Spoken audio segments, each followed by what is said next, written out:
Okay, I thought I would just make a quick guide on how to beat Alecto Black Knife Ringleader as a mage. I just use two spells, and that is Adula Moonblade and Metorite, because this is a bit of a challenge.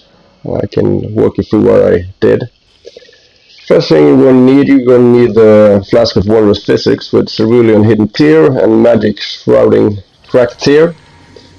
Drink it down there, and then I just do the Metorite. And you see, the Metorite hits for quite a lot. I think I hit her for 6 hits. And one of the things I actually discovered that was quite nice is because it deals so lot of amount of damage that she doesn't know what to do, because normally she's very aggressive, but every time I use the Metorite she just kind of gets blown away and doesn't quite know what to do. I think the AA gets kind of mixed up. And then I used Adula Moonblade for the hits. I think it took me about 10 hits to get her down. But the thing that I was struggling with in this match, that I died to most of the times, was actually trying to get a potion in, because she's so aggressive. So what I did, and to prepare for this, is I removed every spell except those two ones I had, so I wouldn't mispress, and I moved away my Ashes of War so I didn't have to mispress again.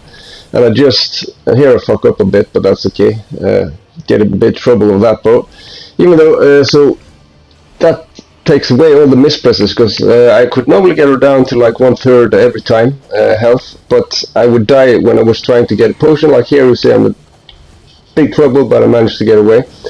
So what I did was trying to minimize all the presses I have, so I just have the 2 spells and I have the potions that I need. And the Adula blade is really good. It's right for about at least 700, for me at least, each time.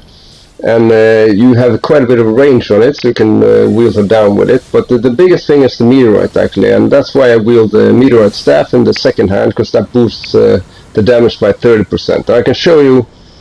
Here you get the probably best ashes in the game. That's a big reward for getting her, of course. But I will show you how I did the Adula Dragon to acquire that spell. And this one is a bit easier, actually. But I will show you the stats for what I used, so you can see. Maybe I'm a bit overpowered, I don't know, but I had a bit of a challenge with this one.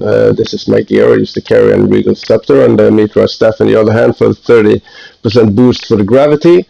I used a strange looking helmet just for the positives, boost in 3 intelligence, no negatives, so that's about it. And I just used those 2 spells so I can cycle those really easy. And now for Adula's Dragon, I used the Metorite there as well. I think the Metorite is a bit underutilized. I think most people don't use it that much, but I've had great success with it. And for this one you actually have the time to actually use the Terra Magicus.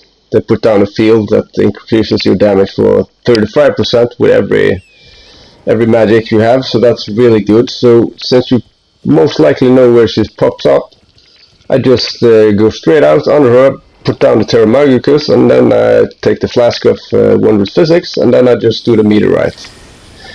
And you see here it starts, and it's in one go actually. If you're bit of RNG, maybe may not be that lucky, but sometimes, since this is a gravity spell, it also knocks them down. Like you see, they get, there you go, unconscious because you get knocked out. Then I can just keep pounding, and then you go 120,000 wounds in a few seconds, and you have the spell.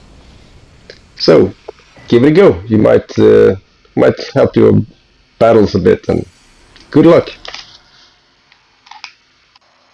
I also want to add that I did this same thing on the Black Blade Kindred that's outside of Bestial Sanctum, and he went down rather easy, so I will also link all the things I talk about in the description. Thanks, goodbye.